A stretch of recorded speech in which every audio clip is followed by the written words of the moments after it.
British Columbia was the first jurisdiction in North America to implement a carbon tax, a policy that has reduced gasoline demand per capita by close to 15%. Even as the population has grown and the GDP risen, overall GHG emissions continue to fall.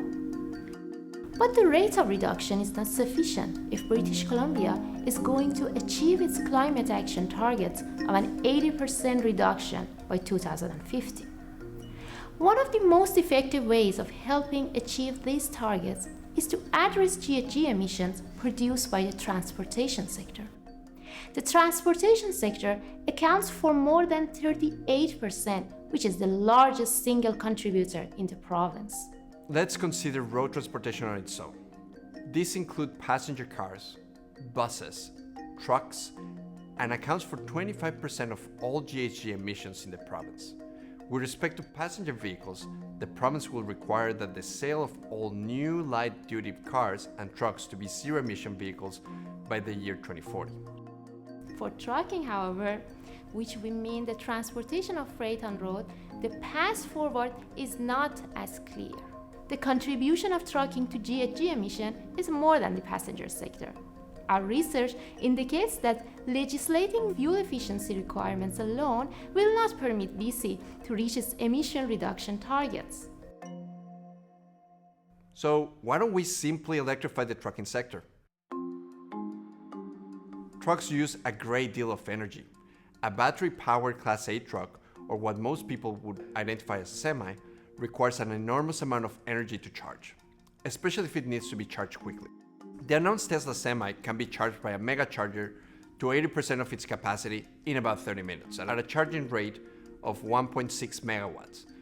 That's enough energy to power 3,000 to 4,000 average homes.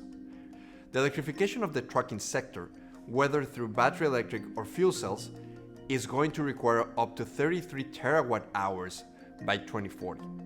This is equivalent to 55% of our current electricity generation.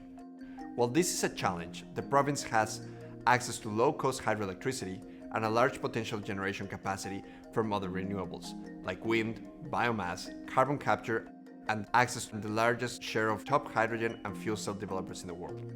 Hydrogen fuel cell technology may offer a more viable pathway to an electrification for long-haul vehicles. Refueling hydrogen fuel cell semi takes approximately the same amount of time as fueling a conventional diesel rig. Let's consider another example.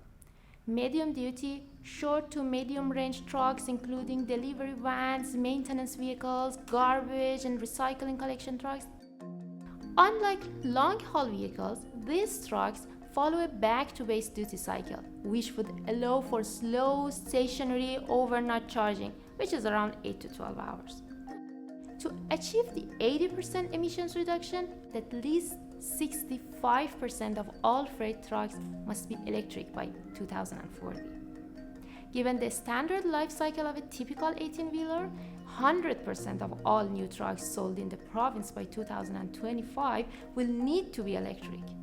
This means the conversion of the trucking sector will need to happen more quickly than we thought. In conclusion, the good news: if by 2025 more than 65% of trucks are able to run on all electric powertrains, either battery electric, fuel cell electric, or some combination of two, we are well on our way to meeting our GHG mitigation targets.